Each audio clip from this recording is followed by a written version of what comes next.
What's up, fanboys and fangirls? Welcome to episode number 25 of the Fanboys Anonymous Group Meeting Podcast. I'm your host, the owner of fanboysanonymous.com, Tony Mango, and joining me on the panel for this episode, I've got Alex Grimley. Hello. Caroline Oliveira. Hello. And Sean Walker. The name's Walker. Sean Walker. Yes, this meeting has officially been called to order, and the topic at hand is going to be, who is the best James Bond? The reason why we're talking about this is because Spectre came out, and I declared November James Bond month, similar to how we're going to be doing Star Wars month in December, because really, if it's something comes out that I'm a big fan of, you're not getting anything else on this site except for stuff about that. I'm going to be posting anything I can possibly can. You already had those two articles that are the Wed Better Dead things for the Bond girls. Going to be doing one of them for Star Wars. And really, when it came down to the group meeting, yeah, we could have talked about maybe Battlefront coming out. Maybe we could have talked about some different movie news or anything else like that. Whatever the case may be, I figured easiest, best thing for us to take care of is just debating back and forth. Out of all the actors who are James Bond, who is the best one? We have 6 different people have portrayed the character out of, like, the mainstream one. I mean, obviously, we've gotten parodies. We've gotten Barry Nelson, I think, if I remember correctly, was the name of the one who was in the Casino Royale TV thing. David Niven and Woody Allen were James Bond. It's kind of insanity, but there's essentially 6 people. A lot of people forget one of them along the way, but I'll shit on him a little bit later. Those 6 people, in order of when they made their debut as Bond, were Sean Connery, George Lazenby, Roger Moore, Timothy Dalton, Pierce Brosnan, and Daniel Craig. So, obviously, we all have our favorites, and I'm going to spoil it a little bit now. I'm just going to say here, who is your favorite Bond? And we're going to talk about each person. We're going to talk about the positives and the negatives and stuff like that. Alex, I'm going to start off with you. We have been Bond fans for a long time, and we went into this with our Pierce Brosnan era and whatever, but we've been able to watch Daniel Craig for a couple films now. We obviously went back in time and saw, well, not literally, but saw Connery and everybody else and stuff like that. Since we grew up with the Brosnan era, who's your favorite? Is it Brosnan or is it somebody else? It is somebody else. My favorite is Timothy Dalton, who I think is a little underappreciated. He didn't have the opportunity to make a big impact on the Bond series. He only starred in 2 films in the late 1980s. But what I like about Dalton is his seriousness, his coldness. He's kind of the most hard-edged, brutal Bond since Sean Connery. Caroline, what about you? Have you got a favorite between these 6 different Bonds? I'm a very superficial bitch, so I'm just gonna go based on how they make me feel inside. I think like it's a toss-up between Pierce Brosnan and Daniel Craig for different reasons. Like, Daniel Craig is rough. He's like, ugh, he's a man's man. He'd probably like throw me against the wall. Like, that's hot.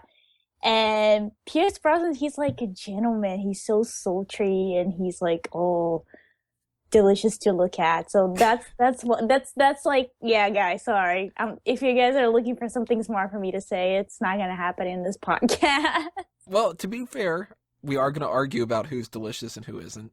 And we would be doing the exact same thing if we were talking about the Bond girls. Hence that Wed Better Dead thing where I'm just kind of like, yeah, she's hot, but she's hotter, and she's probably better in the sack and this kind of So we can't be hypocrites about this, you know. True. Sean, I know that you and I both agree that Ethan Hunt looks the best in Mission Impossible 2, but as far as the Bond series goes, what are you thinking? Who's the best Bond? Pierce Brosnan.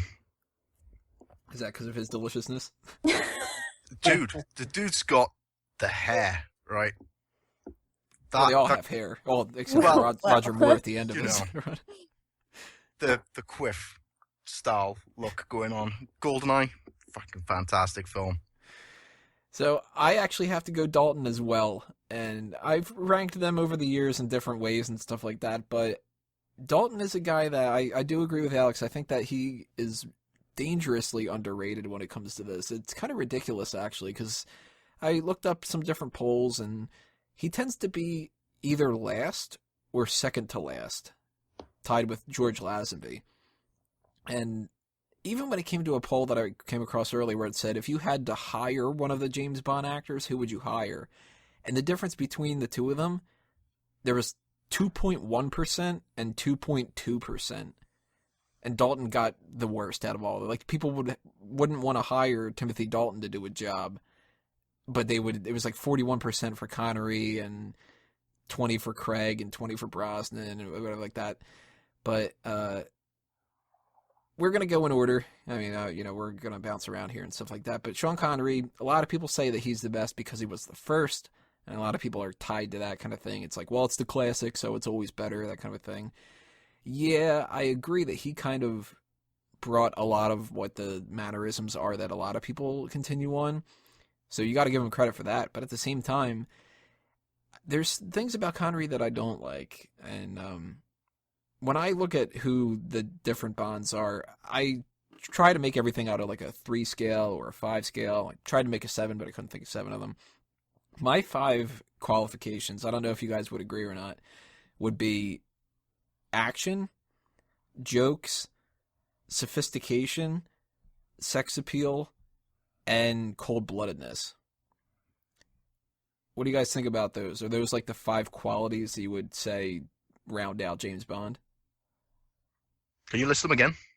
All right, we got cold-bloodedness, Not action, necessarily. Yeah. jokes, Yep. sophistication, Yep. and sex appeal. Yep. I would get rid That's of pretty fair. the blood one for cheesiness. See, I grouped that in with jokes. Right.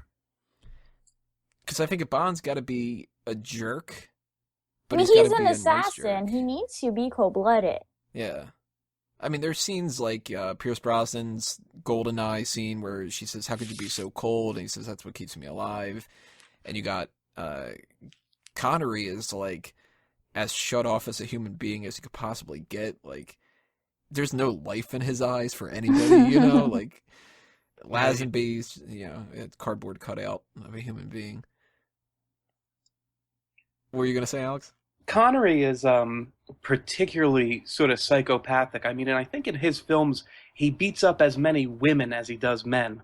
He does. I mean, we're going to be doing our movie club for the end of the month. It's going to be different James Bond films, but I was rewatching You Only Live Twice, and I had forgotten just like how easily he just smacks people around. Like, and it's like for nothing too. Roger Moore and George Lazenby did it too. Dalton, they started changing it because, I mean, that was in the 80s now, and it's not really like, people are realizing how it's not okay, But Connery, like, he's just kind of like, so, what time is it? And somebody's like, I don't know, I don't have a watch. And he just like smacks him and it's just kind of like, get my fucking time. Mm-hmm. He's pretty damn cold-blooded. And when he kills people in You Only Live Twice, they're like chasing after him and he just pulls out a gun and shoots them. Like Daniel Craig now, he tends to try not to kill people and it like bugs him when he kills people. He still does. I mean, like every Bond, it's a killer. But Connery, it seems like he almost enjoys it. Probably does. Well, I mean, we know that Connery himself is like a womanizer and a beater and stuff like that. And what was the quote that he said about like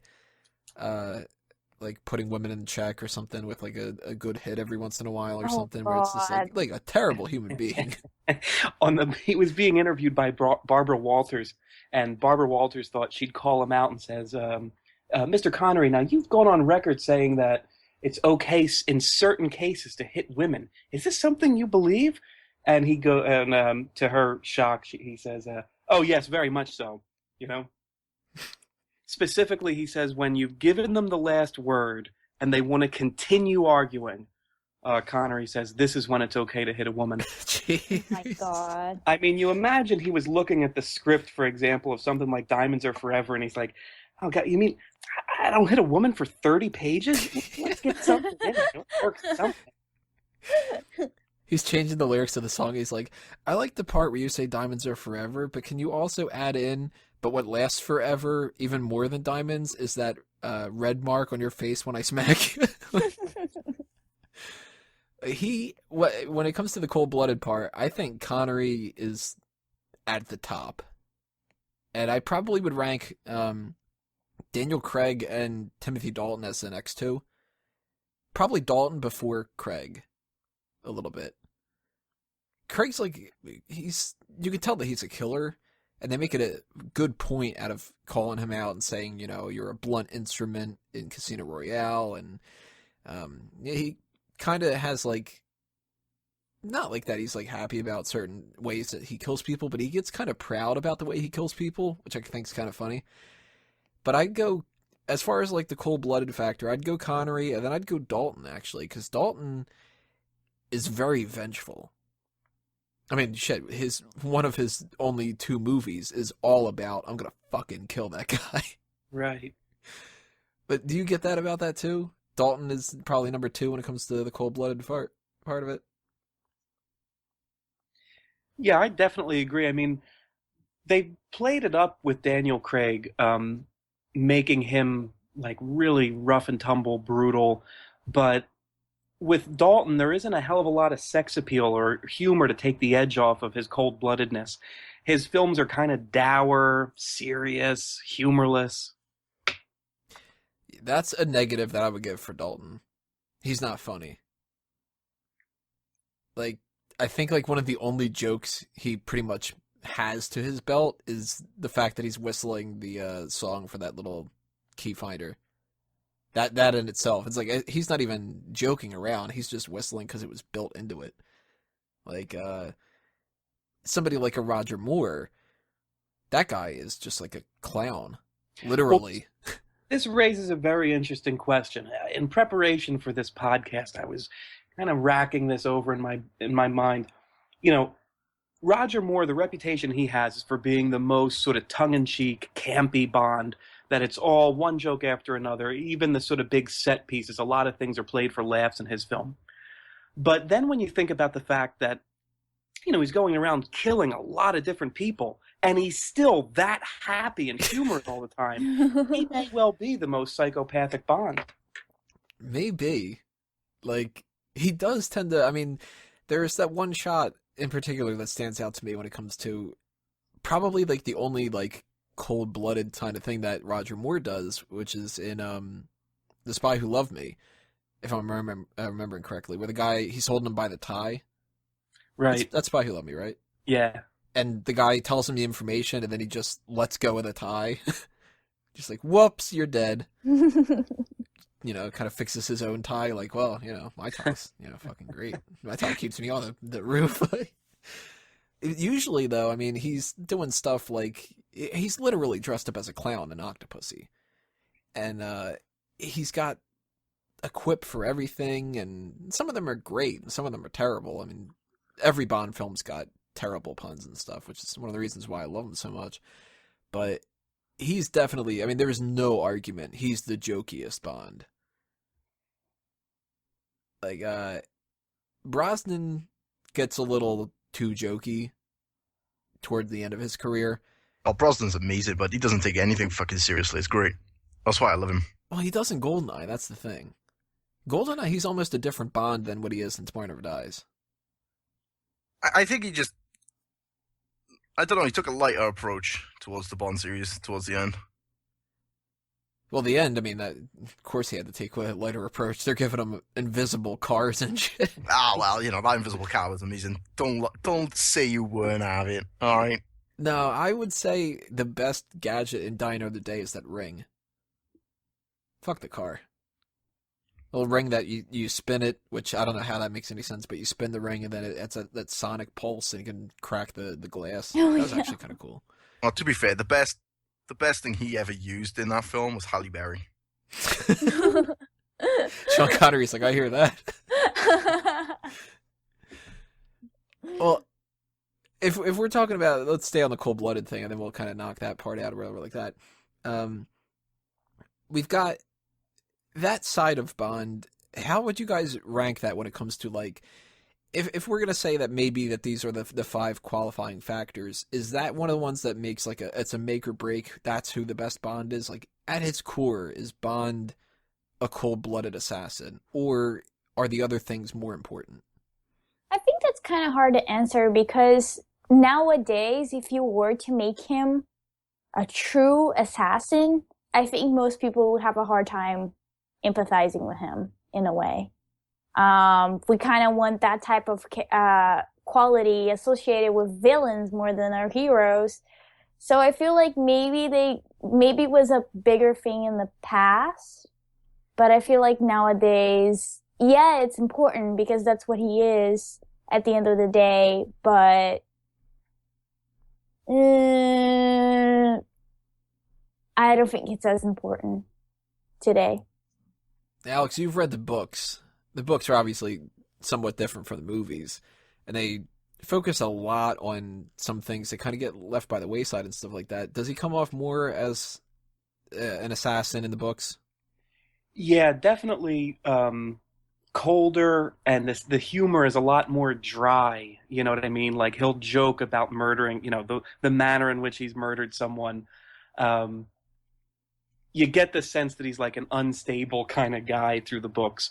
But I mean, it's to the series' credit that they've been able to go back and forth between making him more and less humorous, more and less of a cold-blooded killer.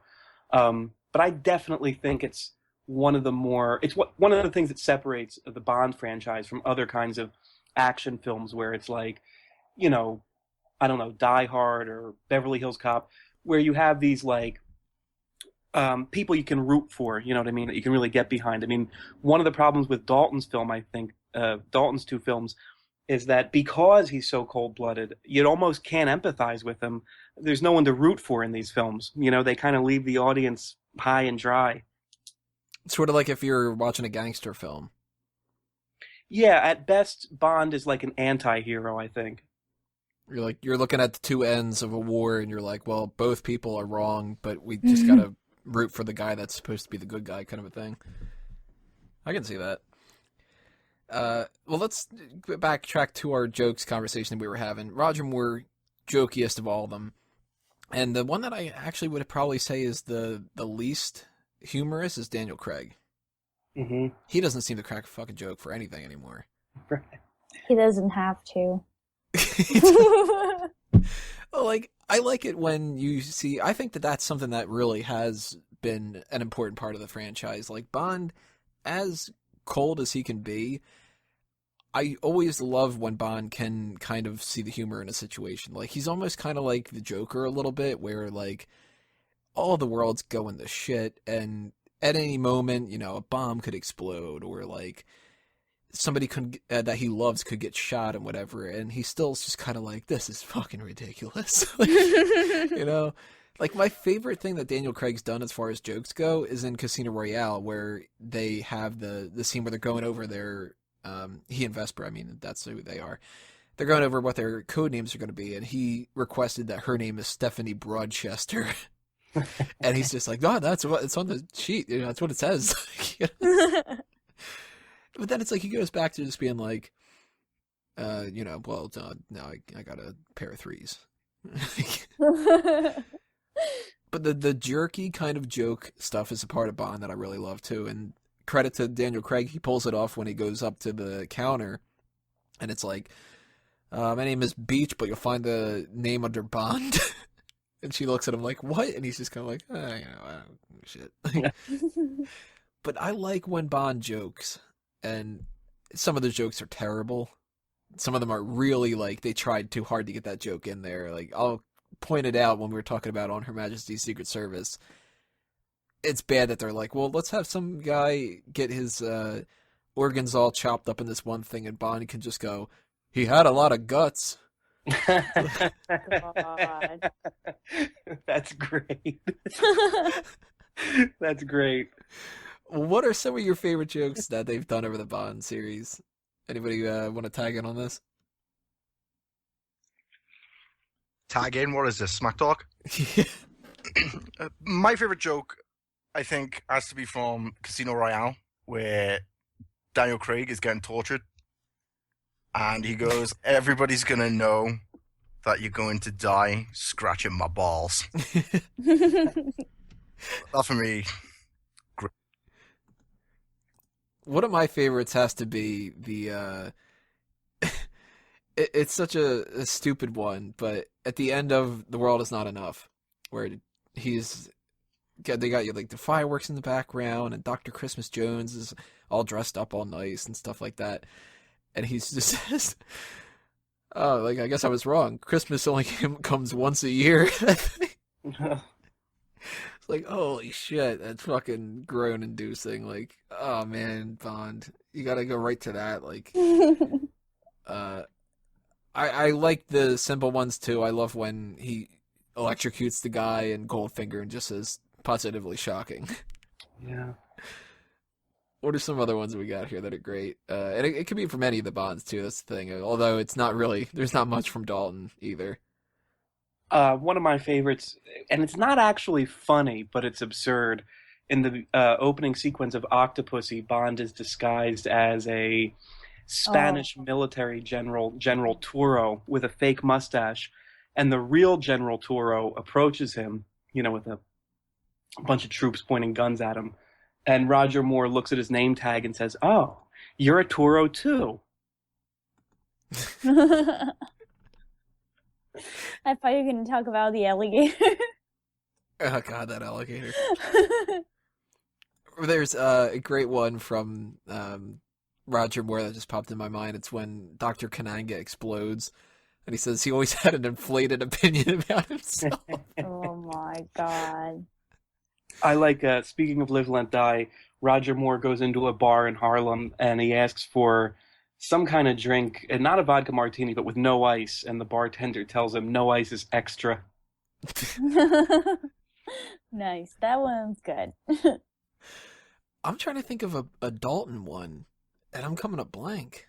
When Cara Malovi in Living Daylights is trying to, they're all jam her cello in the back seat of the Aston Martin, he says to her, "Why couldn't you learn to play the violin?" Even that, though, it's like Bond's not doing a pun. He's just kind of like, this is a fucking pain in the ass. To be fair, all you gotta do is look at Dalton's James Bond career. That's a joke in itself. He's so much better than he gets credit for. See, the ones that are joking around in the Dalton films are the other people. Like, speaking of the violin whole thing, they said, "Do you have anything to declare?" And then she's like, "Just a cello." Like, they do that kind of stuff. And the figs, borscht cake, that joke from, God, what's his name? Can't think of the villain now. Koskov. Koskov, yeah, there you go. Oh, there's so many jokes. I mean, we can sit there and talk about it forever and stuff like that, but I mean, we get to a point in Roger Moore's career where he's not even just the only one joking, that everybody's a joke. A View to a Kill is his last film, and that whole thing can't be taken seriously. Like, Christopher Walken as a villain, and he's got to deliver lines like, "I'm happiest in the saddle." Oh, you know what? That's a great one. The fucking thing, he disagreed with something that ate him. Again, not Dalton given the line, but in License to Kill, it's another great line. This is the humor in License to Kill is particularly dark. Sanchez, the villain, is describing what they did to Felix Leiter's wife. She's dead, and Benicio del Toro says, "We gave her the nice honeymoon." So weird that that's Del Toro. He looks so young there. But I'd say when we come to talking about who's the best Bond when it's the jokes, would you guys say Moore goes too far, or like should he be more reserved like Connery, where Connery does make his jokes? You shoot somebody with a harpoon and he says he got the point, or like the shocking thing, or everybody's favorite one out of all of them. "My name's Pussy Galore. I must be dreaming." Like, what's the proper level of jokiness? Do you go so dour like Dalton that you're not joking but you're getting the levity from somebody else, or do you go so far the extreme with Roger Moore where he's on a gondola in the middle of fucking Italy and just kind of laying back and chilling and going, well, this is my life? I think Connery has the best balance of seriousness and humor. I think in Roger Moore's film, they begin to verge almost on self-parody. Mm-hmm. And Yeah. Lazenby, I think, is too. But I for would- different reasons, wouldn't you say? It was, I don't know, because see, like, I would argue that Lazenby is trying to do his own thing, but he's also just trying to do Sean Connery, and Yeah, it's more of like a weird acting choice situation with him, I feel like. it's just weird. Like, So over the top. I just watched On Her Majesty's Secret Service again last night, Me too. and It's crazy. I can't remember any jokes of his that made me laugh. Like that, I'm kind of Yeah. jumping ahead here. We're gonna be talking about this on the movie club. That movie is a fucking bore to me, and I can't stand it. But when you look at Lazenby as Bond, like, I can't think of a single thing to give him credit for that he's better than somebody else. Like the difference between like we're saying, like, Connery has a good balance between a lot of things. Daniel Craig is really good for certain things and stuff. What the hell is Lazenby better than anybody at? Mm, The accent. Before- The accent? No, I wouldn't even say no. the accent. Ew. Yeah. See, before Daniel Craig, I would have argued Lazenby has probably the best body. Like, he looks the most physically fit. Right. But Daniel Craig comes along and he looks like a fucking beast. You're like, all right, well, then there you go. Let's just kill Lazenby. Because Lazenby was a model beforehand, right? Yeah. I mean, when you think about where the series was, Connery, when Lazenby was Bond in '69, Connery comes back in '71. He's grossly overweight. They give him, he has his shirt unbuttoned in the beginning of Diamonds Are Forever, and his hairy guts hanging out. Not a pleasant sight to see. And then you get, like a decade and a half of Roger Moore. So Lazenby at the time was probably the most physical. He did a lot of his stunts himself, and when you watch On Her Majesty's Secret Service, I mean, the fights are really beautifully choreographed and edited. He's almost like a ballet. I mean, so I think he's got that going for him. Of course, the later Bonds, Brosnan and Craig, easily blow him out of the water in terms of like physicality and fighting prowess. But at the time, I think that would have been seen as an asset of his. Maybe, but you're right. I mean, Daniel Craig is bar none the best action star. Yes. Although, you know what? There's something about Craig's films that I don't like when it comes to the action. He's very hands-on and like a little bit too much. Like, Like breaking stuff is the best. that's kind of like his trademark, is that he like punches through walls and shit. Yes, I love that. Like, to like a ridiculous level. Like in Casino Royale, he busts through a wall, and yeah, it's a little bit construction, that kind of a thing. And then Inspector, he just goes like, "Oh, it's in the wall. Let me just punch the shit out of this." He's awesome. I like the action for Roger Moore's stuff when it comes to the jokey action stuff, and I like Sean Connery's action to a certain extent when it's like, I get the feeling with Connery's action that like, if somebody gets shot or they get stabbed or something like that, that it like every little bit really hurts. Like nobody gets shot, well, except for when they get shot and then they scream. Because there's instances where somebody gets shot and then they're gonna fall, and it's like bang, ah! You shouldn't be dead when you got shot, But Dalton's good for like, you get punched in the face, you're bleeding. And Craig's good for that, too. Brosnan, he was in GoldenEye. I'm not feeling it for those other three films. He's a little bit too, like, light on the action, I think. Because he's so pretty. Like, it's like, he doesn't really, no, like, really, like, it's almost like he's eye candy. That's all. Like, they don't want him to mess up his hair, almost. Like, that's how I feel when I watch his movies. And I like him, Sean. I'm not saying anything bad about him. Don't hate me. But I feel like it's really because he's just so nice to look at. I don't know. And he doesn't want to mess up the dude at all. Have you seen that dude? He's a very good-looking dude. Yeah. I think something that's weird about Brosnan when it comes to action is there's a recurring theme whenever he's, like, out of breath.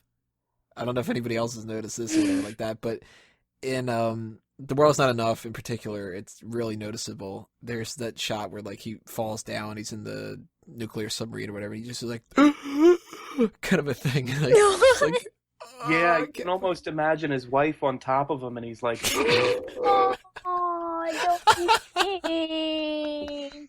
Don't be mean. She's gorgeous. Wait, we don't know what she looked like back in '99 when they were filming that. Oh. I think it's safe to assume she was on her way. Oh. On her way in. Oh my God. Oh, Lord help us. It's not good.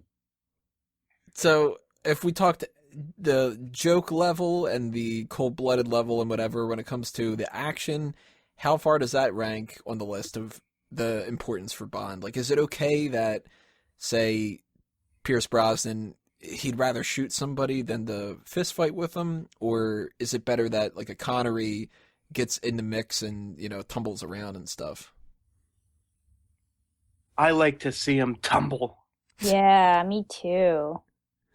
Break I like- shit. Break I like the quick balls. execution. I always prefer the gun, bang, bang. The gun, bang, bang. Mr. Gun, bang, bang. Obviously, the real lyrics for that are kiss, kiss, bang, bang, which brings up sex appeal. We know that we were talking a little bit about Brosnan there. Who's the least sexiest Bond? Roger Moore. Yeah. Roger Moore. Yeah, okay. Okay. All right, I'm so glad everybody agrees with me on that. Roger Moore, I mean, he back in the day, not a bad-looking guy at all, of course. But holy shit, if you look at him in A View to a Kill, you're really supposed to believe that Stacy is into that. Guy's like 65, his hair's thinning, clearly could be like her grandfather. I'm not buying it, you know? And I think Roger Moore had plastic surgery at some point in the 80s to make him look younger. If you watch his eyes in A View to a Kill, he almost doesn't blink. I think it became physically impossible for him to. I wouldn't put it past him. I mean, you got to think, Roger Moore was young when they were doing the Sean Connery films. Like, they were thinking about casting him for when George Lazenby took it over. And then waited a couple more years and then he started. And he's the longest tenure out of all the Bonds. I mean, he went from... You take somebody who's 35 and you take somebody who's 55. There's a big difference between there. He's actually older than Sean Connery by 3 years. Oh, wow. Huh. So when Connery got to a point where they were like, you're too damn old, why did they think Moore was fine? No. He lied on his application form. Yeah. They're like, what's it say that you are here? You're 28? Yeah. 27, actually, it should be. I don't know. I mean, I gotta say, Roger Moore, I don't get it. He's charming in a certain way, and that's kind of part of the sex appeal. It's not just your looks necessarily, but like, you know, you crack a joke, you get them on your side, that kind of a thing. Probably, I would say the second least option when it comes to charm and stuff like that. It's between Dalton and Craig, and it's probably Dalton. We're Definitely talking about Craig. sophistication. Now, sophistication, that'll be coming up next. Oh. But Dalton, he's not a very, like, at least with Daniel Craig, like, he's got a better body on him. And I'm sure that Caroline would attest to this. There's that bad boy factor, kind of. Yeah, of course. That's just his whole. He has a presence that is just like he doesn't have to. He's not He's not a good-looking beautiful. man. Yeah, he's not. He's not like normally like somebody you consider handsome, but there's something about him that is just like, oh my God, he's hot. It's So- just the way he carries himself, I think. On just pure face alone, how would you rank the Bonds, Caroline? Oh, just face? Yeah, just face, not their attitude or nothing. Okay, so in that case, Pierce Brosnan would be number one. Okay, I agree. Damn fucking I'm looking at the pictures now. I would personally go probably Lazenby number 2, Connery number 3, Dalton 4, Craig 5. I think Dalton's better looking than Lazenby. Lazenby just looks like a potato a little bit. Yeah, Lazenby's got a round face and a butt chin. And I'm not saying there's anything wrong with butt chins. Right, but I was just gonna say nothing wrong with that, but We it's are an just ass guy. like meh. I don't know. Then I guess Sean Connery, Lazenby. No. Sean Connery, Daniel Craig, Lazenby, and then Roger Moore. Now, if we were going to go with like the charm aspect of it, as I was saying before, Timothy Dalton, not that charming. And I mean, there's that one little thing when you watch the special features and stuff. Carrie Lowell, or is it Lowell? I think it's Lowell, right? Yeah. She's talking about how they're filming the kiss scene, and Dalton's telling her on, like, you know, they're kind of like taking a break and whatever, and he's just going, so when you kiss me, you want to do it this way. Oh my god. Just a real pompous jerk about it. yeah, well, keep in mind he was Shakespearean trained, so pompous indeed. But he doesn't looks strike like me. it. He doesn't strike me as like the charming type all that much. Like most of the time when he's betting a woman in these films, it's just kind of like it's the bad boy kind of thing. Like Dalton doesn't have as much of like a jokey kind of flirtatiousness that Daniel Craig has. Right. But Brosnan is definitely the most charming. Yeah, I agree with that. I'm not mad at that. And I don't think that Connery's all that charming. Yeah, no, not Can I really. just say Well, something about his accent that relates to charm for me? And Tony knows this, but I have a problem with the word sensational a lot. I hate that word. And I feel like if he said that word, it'd be sensational, and I just can't deal with that. And to me, that just Sensational. takes major points of charm. Even though you haven't heard him say it. It makes sense in my head, though. I Has he swear. said sensational in any of the movies? I don't remember him saying that. Probably I- not, but he would think he say does. sensational. Sensational. Sensational. Sean, Ah! You know the thing that I Shocking. didn't like about Sean Connery was his hump. I don't know why, but he was always hunched over in that film Yeah. I watched the other day. You Only Live Twice. He is hunched over quite a bit in that. Quite a bit. He's always hunched over. I was like, Jesus Christ, dude, you're either really tall or you gotta like hunch yourself to make yourself look smaller. But well, he was Jesus in Japan. Christ. He was bowing a lot in Japan. He got used to it.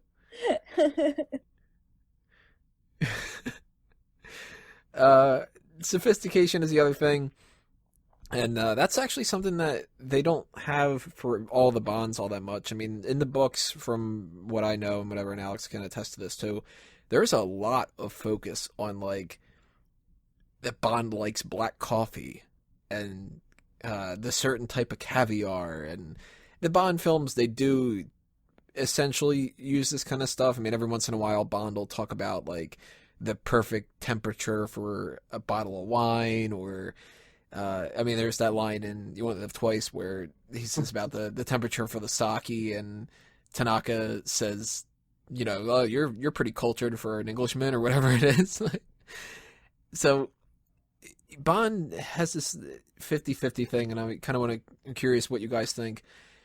There's two approaches, it seems, when it comes to Bond. Either Bond is very sophisticated, you know, he's a world traveler who knows tons of languages, and he can spot the difference between, like, well, you know what, like, I could tell that you weren't a good dinner host because the angle that you put the fork is off on the wrong side, kind of a thing.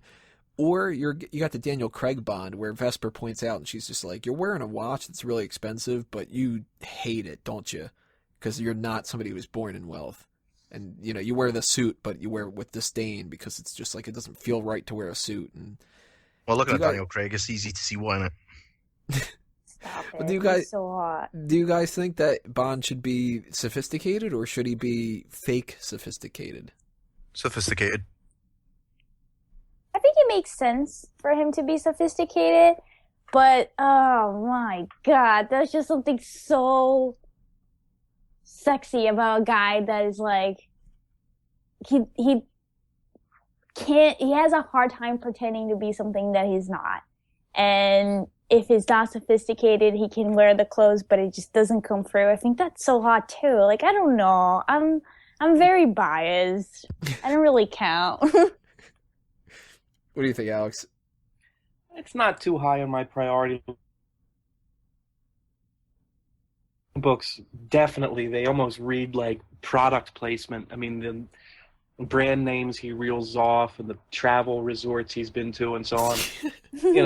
It gets tiresome, but that's not a big part of what I think, like the Bond mystique is all about. Like you said, Tone, he comes from, he was an orphan. He sort of, he grew up in like a kind of working class setting. So you expect him to be a little like of a brute, It helps, I think, explain the why he went into the business of killing people. See, that's one of the reasons why I like Dalton. Because I think Dalton pulls off wearing that suit and looking like he should be wearing a suit without trying like to pass off as something that he isn't. But you can kind of see a little bit of like a preference for when he doesn't have it on. I mean, there's times where Dalton's wearing stuff that's like suit-esque. Like, you got to be in a nice environment. You got to wear something nice, kind of a thing like that or whatever. But you can kind of see that like he's made it his own, sort of. Brosnan is like, give me the fucking nicest suit, give me this whatever. And Connery's just kind of like, well, that suit's not fucking nice enough either. I got to wear that certain rose in this part and shit. And Roger Moore's just like, yeah, how's it going, everybody? I don't consider Moore very, very sophisticated. Lazenby tries. Lazenby tries a little bit too hard, I think. I don't know. But when you look at all these different factors and stuff, we said our favorites at the beginning of this. Let's go kind of in opposite order. How would you rank them from bottom to top? All these things worked in together. Sophistication, sex appeal, jokes, action, cold-bloodedness, assassin kind of mentality, whatever. Who's the worst? How do they rank up to the top? Caroline, I'm going to start with you. Okay. The worst, I would say Roger Moore. I just can't handle it. Then Lazenby, because he's potato looking to me. Then Connery. No. Dalton, Connery. And then I don't know. I'm sorry. I can't change my mind. I dream about these two way too much. I can't. Like, they're both my kids, but I have like an incestuous relationship with them. I can't pick. Sean, what about you? Do you have preferences when it comes to these guys? Is it something where it's like, you can rank them in order based off of those, or do you have to actually start working in which the other films are the best? For me, it's a bit of both.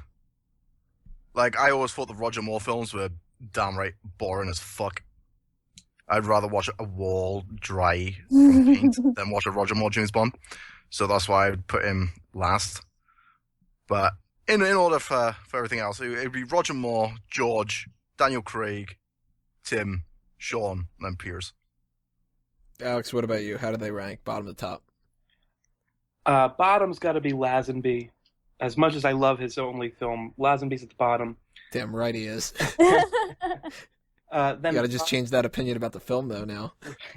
Then next to the bottom is Brosnan, then Craig, Moore. Second place, second best would be Connery, and at the top, Dalton. So I'm going Lazenby last.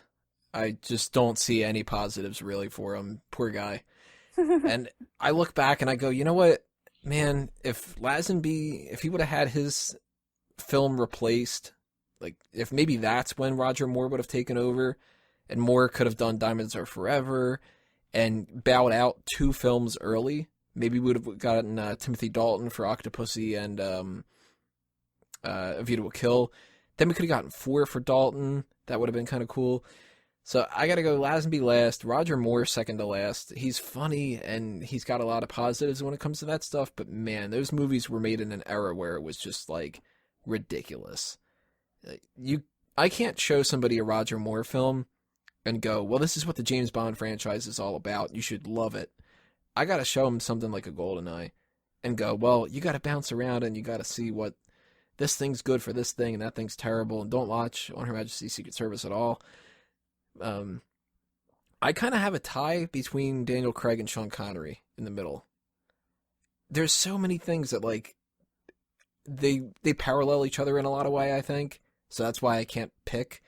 Connery is somebody that he's more sophisticated than Craig, so he gets a bump up for that. Craig's better at action by far. I mean, Connery, again, is kind of like from the era. There's that shot in You Only Live Twice where he's on the rooftop, and you can see he's not coming anywhere close to punching the people. But back then they didn't do that, so I don't know if I should dock Connery points for it or what. And he's in movies that are more boring and stuff, so I feel bad putting him lower than Craig. So I guess if I had to, I'd put Craig down at number 4 and Connery above him. But Craig and Spectre is the best that I think we've seen Craig. So you asked me a couple months ago, I would have ranked him worse, but now I don't know for sure. But Pierce Brosnan, I give him number 2. And it's mostly because I really, really like how, out of all the Bonds, Brosnan's somebody that I can trust to be the good guy the most. It's because of the hair. It's probably the hair. I mean, you know. But Dalton's number 1 for me still. I mean, he's somebody, he lacks a little bit here and there and stuff like that. But if I'm going to trust somebody who is a cold-blooded killer, I buy them with action, and still kind of makes me laugh every once in a while, but not to a ridiculous level and stuff. Dalton's just, he's underrated, and maybe I like rooting for the underdog a little bit too. So Dalton gets my number 1, and we all went through this. Yeah, we did. So I guess that kind of rounds us out here. I mean, is there anything else anybody wants to bring up when it comes to their arguments of who the best Bond is and where they'd like to see the franchise go in the future?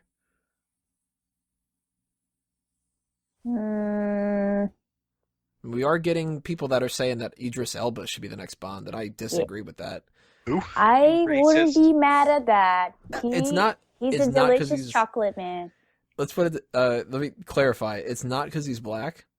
Because I think that Colin Salmon, who was Charles Robinson, if he hadn't have been Robinson, he would have been a good Bond. But Idris Elba's like 50. How can he just be Bond now? I don't want they, to Black they, don't they, crack. they won't have a black Bond. Like, they won't have a gay Bond.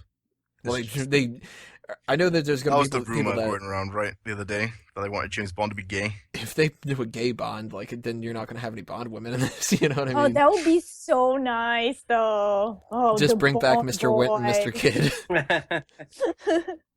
I would so watch that. I'm sure there's like some sort of porn like that. Well, out of all the Bonds, I mean, George Lazenby, he pretends to be gay for half the movie. So weird. Yeah.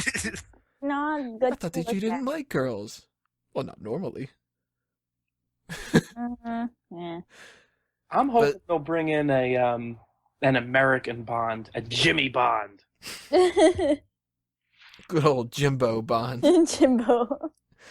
Well, originally when they were going to cast Daniel Craig, one of the people that they had was that was waiting in the wings was Henry Cavill, and poor guy went through a lot of years where he was second to be Bond, second to be Batman, second to be Superman. And then he finally gets the Superman gig, and now he's just done The Man from U.N.C.L.E., which I haven't seen yet, but I do want to check that out. And I heard that he's really good in that. So he got his little like introduction there. Roger Moore was the Saint, and they made him Bond because of that. Pierce Brosnan was on Remington Steele. Daniel Craig was in Layer Cake. I don't think that Lazenby had done anything like that, or Connery, as far as I can remember. And I don't think that Dalton had, but there's been a long-standing thing where like Dalton almost took over for Moore, then they bring him later. Brosnan was there when they were looking at Dalton, and then they waited on Brosnan. Henry Cavill, if they don't get to the point where they say he's too big for the role because he's Superman, we could get Henry Cavill as the next Bond. You guys think that that's a good idea? I would be so down for that. Yeah, sure. He's interesting to look at. I've never heard of him. I'm Googling him now, and I don't know. He's pretty indistinct. What do you mean? He doesn't. He just doesn't look like a. He looks very like a very generic, handsome brunette guy. Isn't that kind of a good thing, though? I mean, he shouldn't have, like... It is if you're playing Clark Kent. Yeah. Right, exactly. No, but some of the better Bonds, like we were saying about Dalton and Craig, I mean, they have this kind of like unusual sex appeal about them. So do you have anybody in mind that you can think of that could be a good Bond? I would like to see Clive Owen. He's too old. No, he's not too. Isn't he like 50 now? Clive Owen, 42. yeah. 42? Yeah, 42 is too old to start. You got to get somebody who you can get for at least 3 to 4 Bond films, maybe 5. And if you figure every 2 to 3 years for a Bond film, you got to go a 10-year kind of mark. And I think you go 35. Something like that. Because a 45-year-old Bond, he can still pull it off. Maybe a 50-year-old Bond kind of thing. But 42... No, Clive Owen right now, just double-check. 51 years old. Yeah, but look, he's very, very young looking. He's not that young looking. Have you seen the pic lately? Granted, he's wearing makeup there, but still, like, he looks... He's not very attractive looking right now. Clive Owen, to me, strikes me as the type of guy that he should be another 00. Like, I would love to see him be like 008. Because they've never put 008 in any of the movies. Or maybe have him be a villain in it. Yeah, he would be a Yeah, very good villain villain. would be nice. Another top contender that for Bond, I think, would be Ricky Gervais. Yes. Now, I'm going to throw a name out there. I want you guys to Google him if you don't know him. And ignore that he has a mustache all the time, because Bond's not going to have a mustache, you know. Luke Evans. Evans. He was in the Hobbit films that had just come out, and he was in Dracula, and I don't remember what else he's in or whatever like that, but I was looking at him maybe like a year or so ago, and I was just like, that guy would be a good Batman. But then I started thinking about it, and I'm like, you know what, though? That guy could be a good Bond. It's a shame Colin Firth is like 55. Oh, he was good in Kingsman. That fucking he was good in Kingsman. But I look at a Luke Evans and I go, you know what? He's at 36, 35, something like that right now. He looks a little like weather beaten. Yeah. Looks good in the suit. Looks good in his suit. He's got a nice smile. He's got the accent. And the movie that I had seen him in was the Hobbit films. He plays a good guy and whatever, but he kind of plays like a jerk of a good guy. So it's just like, you know what? He might be able to pull off being like the type of Bond like a Dalton, or maybe like a lighter Connery kind of a thing where it's like he's an ass. You know, like the type of guy where you're like, God damn it, like he's being fucking rude here. That kind of a thing. I'd Yeah, like to see him take it. Sorry. Go ahead. I definitely prefer Luke Evans over Henry Cavill. Yeah. Luke Evans seems to have an edge to him that Cavill, I don't think he does. He looks too clean. He's too he has that good boy image, I think. he's a good boy. He's a good boy. He's gonna pet him, give him a treat. Who's a good boy? Who's a good Nothing habit? wrong with that. Come here, Henry. Come here, Henry. Aww. One more possible Bond I expect no one to agree with, but I am serious about, is Vincent Cassel. Oh, he's way too old. He's a villain, dude. He would be such a good Bond villain. Put him make him like kind of like one of those Bond villains you would have seen around like, oh, you know what? Like if we were, not that they're going to redo this, but like if they were to do kind of remake stuff about different things, how good would he have been as Francisco Scaramanga? Yeah, this was a conversation the other day. Definitely. He'd make a great villain. I guess I'm better at picking out Bond villains than Well, there's a lot of people that could be Bond villains, and I mean, we could always have their little discussions about like who could be a good Bond villain compared to certain other people and stuff like that. I mean, I had a list at one point that was going where I was thinking of like Richard Armitage could be a good Bond. And now I don't really know about it all that much. But Ewan McGregor at one point was considered as a possible Bond. I don't know about that. No, yeah, I'd have to get rid of the Scottish accent. Yeah. Well, like that's okay if they do a Scottish guy, you know. Nope. Oh, actually, this is another guy that I had written down, and I'm not even going to try to pronounce his name because I know I'm going to get it wrong. But what the hell, I'll try to pronounce it, but I'll post it in our little chat here so everybody can Google him. I think it's Emrys Cooper. Might be Emrys. But I had seen him on an episode of Person of Interest, and he played like a spy who was in MI6 and went against the went against the grain and stuff like that. And that guy looks like the type of Bond kind of guy. A little bit too much of like a pretty boy to an extent, but Another pretty boy, yeah. I mean, if we were thinking about like an African American Bond from England, I mean, well, he's not African American. He would do terrible at that. would he make a good Bond? Who? Who are you talking about? Barkhad Abdi from Captain Phillips. He was the captain now. The guy with the messed up teeth? Yeah. Because think about it, Aw. he's already a commander, okay? One qualification off the bat. And he's an African American guy from England. One last person that I had written down as somebody who I could have seen back at a different time frame, but now he's too old. Now I'd love to see him as like either a villain or maybe like a 005 who's been around longer than Bond, and he's just kind of like, you know, you're that fucking reckless kid kind of a thing. Is Ray Stevenson. If you don't know who Ray Stevenson is, if you've seen Thor, he's oh my god, I can't think of his character. He's the big round red-headed guy. Yeah, It's not Fandral. Fandral is the blonde. Volstagg, I think is his name. He was a Punisher in the third Punisher movie, the Punisher Warzone. If you've watched the Divergent series, which I apologize if you have because those are shit. He's the one guy character's dad. Like he's been around, but I could see him being a good Bond villain, and he could have been a good Bond. Maybe if they had gone with him instead of Craig. I think he could still be a good Bond. I mean, I like a good 40-year-old James Bond. I mean, it adds that sense that he's been around the block a couple of times, he's experienced, you know. I mean, Daniel Craig is pushing 50. Yeah, and he's got to hang it up. He's too old. How old's Christian Bale? Bale is Bale looks great in a suit. Oh no. Bale was actually somebody that they looked at for Bond at one point. He's 41 right now.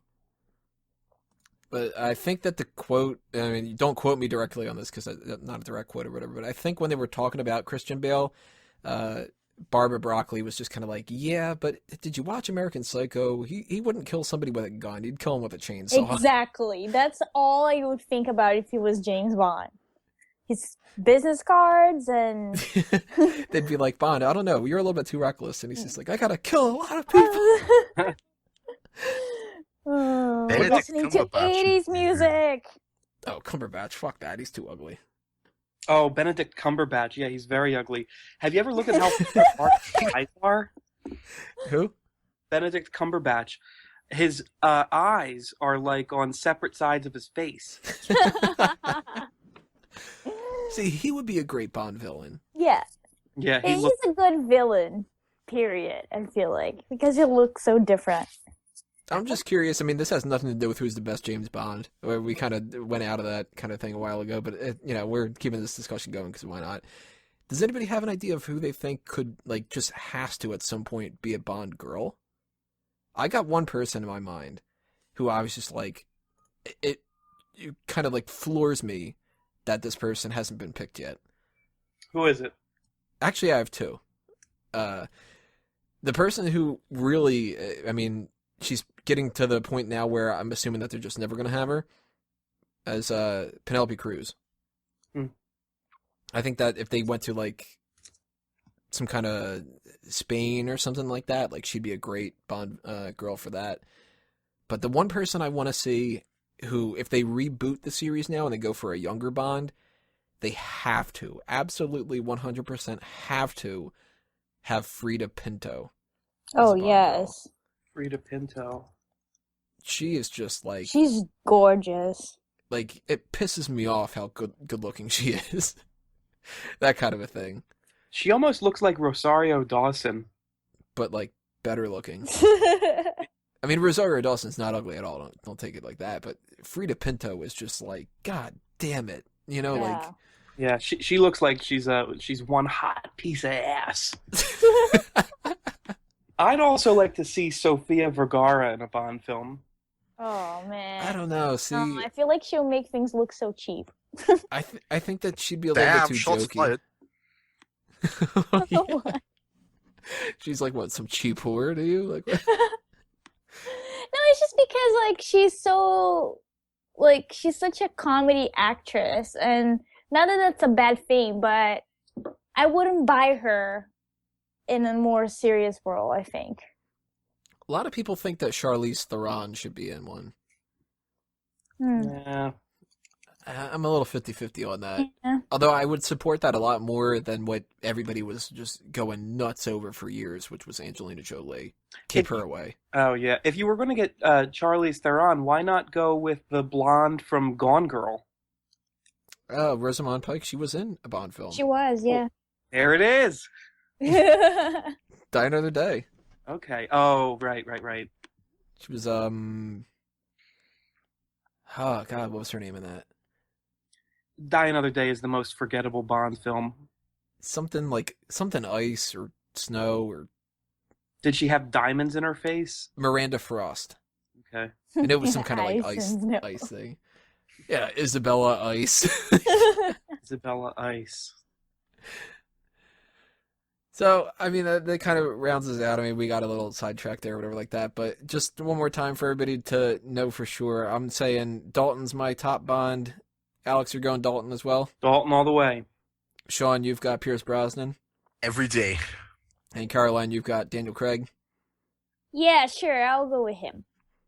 So, poor little Lazenby, poor little Moore. Nobody picks you. And even poor Sean Connery. Usually a lot of people say that he's the best and stuff like that, but if you agree with us or disagree with us, leave your comments below. Tell us what you think, whether you support a certain Bond, whether you think maybe like Lazenby's the best for action, maybe you think that Dalton's the funniest, maybe you're sitting there watching all the horrible things that Sean Connery's doing and you're like, wow, that's the best Bond there because fuck women or something, you know. If you do leave that comment, expect to get downvoted though because, you know. So the last thing we have to take care of for this episode is to just go around, plug some stuff that we got to tell you guys anything that we want you to check out and stuff. Sean, you're up first. What do you think? Got anything to throw out there? Well, what do I think? I think this has been a cracking episode. But if you want another cracking episode, then check out episode 6 of Premier Pals over on facebook.com/Premier Pals or the Twitter where you can find the video to said Premier Pals. I can't say Premier Pals enough. Premier Pals. Caroline, anything you want to promote? Sure. You guys can check out Creepy Caroline altogether .bigcartel.com and check out Fanboys Anonymous. Alex, anything you want to promote on your end? I guess just world peace and the end of hunger. No, I'm kidding. I don't give a fuck. Check out more Fanboys Anonymous stuff. And be sure, if you are a James Bond fan, you go back and check out the other stuff that we've done over the past couple of weeks. We had a lot of stuff reviewing Spectre. I think I did 3 reviews on my own, which is kind of crazy. You know, if you liked us gawking over certain women or whatever like that, go to the Wed Better Dead. If you want us to do a Wed Better Dead for the Bonds themselves, the hell, I'll do that too. And if you are interested in the Star Wars month that's coming up soon, we got a lot of stuff coming your way for that. We got the other articles as well, you know, stuff about the video game side of things, the comic books, Marvel stuff, DC, whatever happens. We're going to be talking about it, so make sure you bookmark fanboysanonymous.com. Check out our Facebook and our Twitter accounts, which are Fanboys Anonymous on Facebook and Fanboys Anon on Twitter, because we just are one letter off to be able to fit Fanboys Anonymous. God damn it. And if you are listening to this on YouTube, make sure you subscribe, make sure you make sure you share, favorite, follow, pass this along to your friends and family on social media and all that. If you are listening on iTunes and Stitcher, then, hey, you don't have to do as much work, but you should leave a comment, leave a review, boost us up a little bit, share it, pass it along to everybody like that. Everything helps, guys, so we appreciate all the stuff that you can do like that. But that is it for episode number 25. This group meeting is officially over and adjourned. Thank you, everybody, for listening. Thank you all, the panelists, for taking part in this conversation and stuff. I'm Tony Mango. No matter what, I'm a fanboy. See you next time, everybody. Geeks out.